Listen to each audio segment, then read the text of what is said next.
What's up, everyone? All right, well, today, just before I was about to sign off and was finished trading for the day, we had a pretty epic algo flush. And I thought this is a good opportunity to do an episode on how the algo flush works.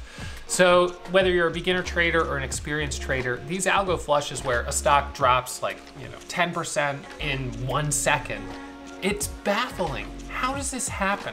How's the stock with, this one's got 34 million shares of volume. How does it go from, trading at, in this case, $8.25 to just dropping to $7.40 and halting going down in 2 seconds? How does that happen? And so to understand this, you have to understand market structure a little bit. And you have to understand the mechanics of how our orders are sent to the market. The market, of course, is an island where it's processing all the incoming orders from traders all around the world. We also have to understand the role of market makers and high frequency trading algorithms. Now, I already did an episode, and this is a longer episode, it's like an hour long, that was specifically getting into the detail of market structure, high frequency trading algorithms, dark pools, and things like that. So if you haven't already checked out that video, I encourage you to do that. I'll put a link at the end of this video so you can watch that. You can watch this video and I think you'll learn quite a bit about this algo flush. And then if you want to keep learning more about how these market makers work and some of the tricks that they play, then you can check out that episode next. So that'll be at the end. It'll be the next video to watch. So what ends up kind of happening here is this is a big part of the algo flush is these high frequency trading algorithms and the market makers. So first, you sort of have to understand the role of the market maker in the market. So when I am wanting to sell a stock, let's say I'm holding 10,000 shares of a stock, the second I press that sell button, I get filled, right? Now, it may not be the case that there was another trader out there in the world that wanted to buy that same exact stock at the price that I sold at. And so who's the intermediary? It's a market maker. And so the market maker stands at the ready to buy shares from people who are selling and to sell shares to people who are buying.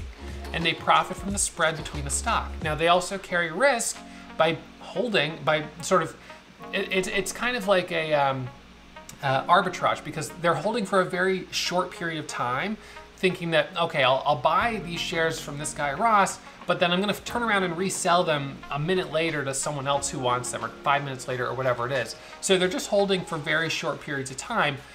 But what if all of a sudden someone starts selling 100,000 shares, 200,000, 300,000, a million shares?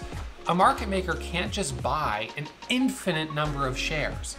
If they do that, they become massively imbalanced in the risk that they have.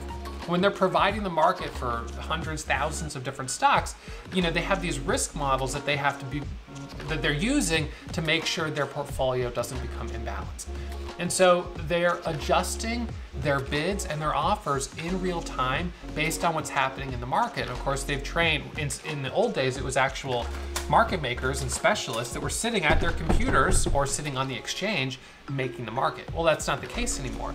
Now that's automated to these high frequency trading algorithms that essentially are doing the job instead of having a real person doing it in most cases. So what ends up happening here is, and this was the case with this stock, which we'll show you when we sort of get into the nitty gritty.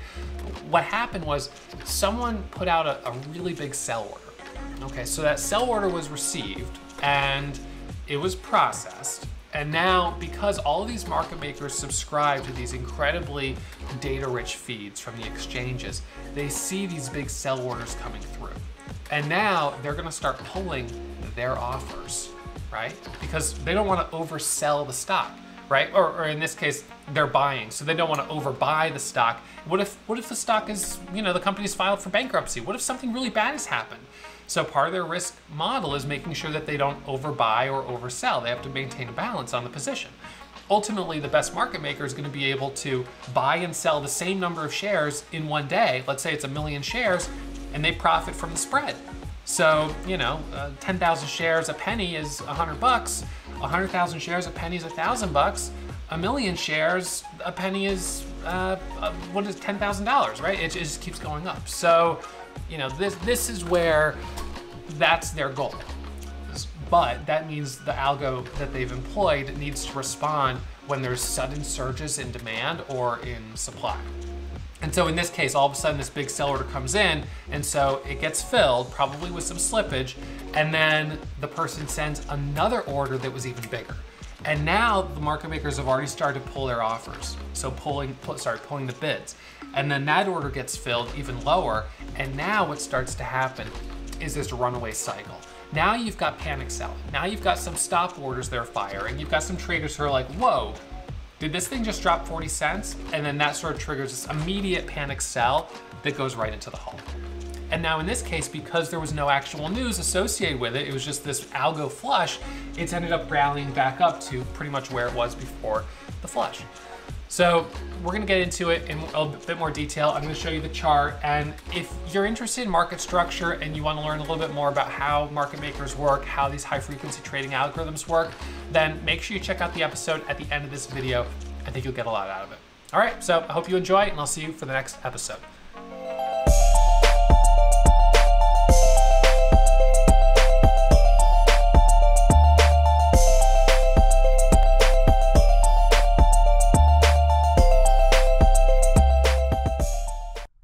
All right, so let's jump in and look at this algo flush. So PEV, this is a stock that is up 33%. It's actually not up a whole lot, but it had a nice move yesterday and was very volatile yesterday. And it actually had a couple of these moves yesterday, but we just had one that I want to kind of highlight. So the algo flush, it's when basically the stock is trading and then all of a sudden it feels like the bid disappears and you get this flush, and all of a sudden all these stop orders are firing, and then they're hitting the bid, and it sort of is this it's like self-fulfilling, accelerating sell-off, and then into a circuit breaker halt. If there weren't circuit breaker halts, this could keep accelerating, but the circuit breaker halt stops it when it drops more than 10% within a period of 5 minutes.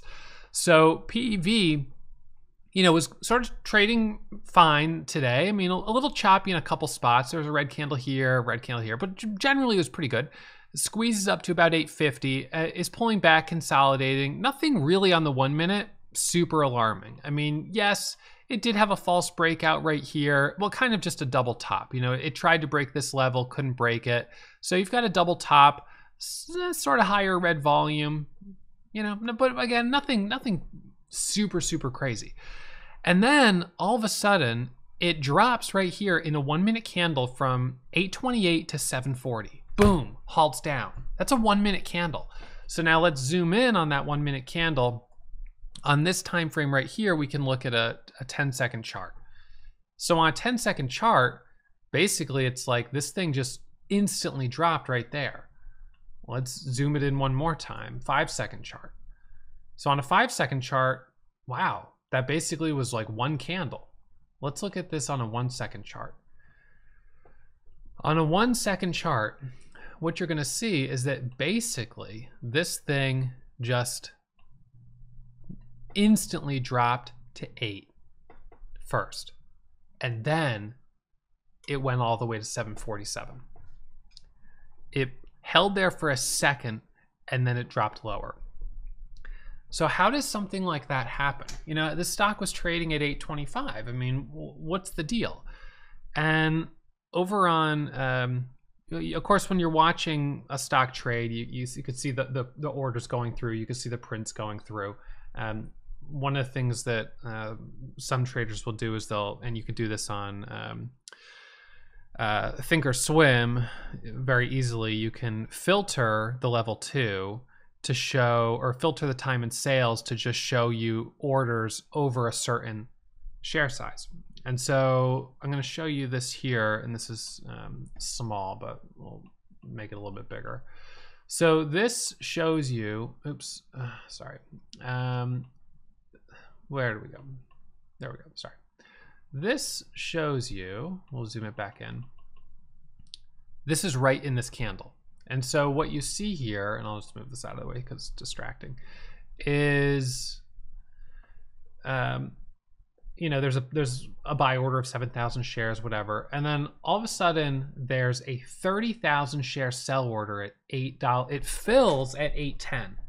So think about that for a second. The order fills at 8.10, which most likely means that someone pressed the sell button for 30,141 shares when it was trading at around 8.25. And what do we know about the way market makers and ECNs, how their high frequency trading algorithms, the way the algorithms match orders? What do they do when they see those big orders come in? Now, if you've watched the video on the truth about high frequency trading algorithms and market makers, you already know all the details of this. But to summarize, what happens is that order is received, it starts to fill, and then all of a sudden you're going to see the bids start to get pulled. And I mean, you would have to slow this down to like the nanosecond. It happens so fast. The bids start to get pulled, order receives slippage, then a second order is executed for 38,925 shares at 8.01. A second big block order. And it's those big block orders like that all of a sudden now the market maker is moving out of the way again. And now as it's moving out, flush. And that becomes that accelerating self-fulfilling prophecy. So this is all around how, this gets into the topic of how computers ultimately are kind of governing the price of stocks. Yes, individual traders, we're adding liquidity into the market. We're coming in, we're pressing the buy button, we're pressing the sell button. And then there's everything behind the scenes that's matching those orders. So all of that order matching. And what you know is that market makers provide liquidity. They sit on both the bid and the offer. So when you have someone that comes in and hits the bid with a really big order, the market maker Algo doesn't know, it cannot just absorb 1 million shares if someone just tries to sell 1 million shares on the bid, right? They can't just buy an infinite number of shares. So they are responding by moving their bids and moving their offers based on current market, based on the way their algo works. And so when you have this moment where all of a sudden there's a influx of selling, you get the algo flush. And so we call it this algo flush. These are actual real orders that are going through, but it's sort of fueled by the way the algo responds to these orders, where you get this rug pull effect. And then you have stop orders that are firing, right? Stop orders fire, they hit at market price as market orders, and then that fuels it even more. And the reason we need these circuit breaker halts is to prevent flash crashes, because otherwise we would see just the snowballing accelerate. So on a stock like this, it instantly drops 10%, and then that kind of stops the algo. It stops everything. Now the stock's halted for 5 minutes. All right, so during that time, traders get a chance to kind of catch their bearings, and then that's when some traders say, well, wait a second, that was overdone, and they come in, they buy the dip, and then you get that, sometimes you get the rally back up. Now, if it had actual news that something terrible, I don't know, an offering or something was happening, then it would probably continue lower, and we would say that it was most likely an algo that received a high frequency trading algorithm that received the breaking news first, and that was what created and began the sell-off. But in this case, it may have very likely been a couple of really big orders. Now, these are 40,000 share orders. These are big orders that are going through. And then, a couple more go through here. It's not clear that those are necessarily related to the same order, but those might just be other traders that hit the bid. So, I don't want to.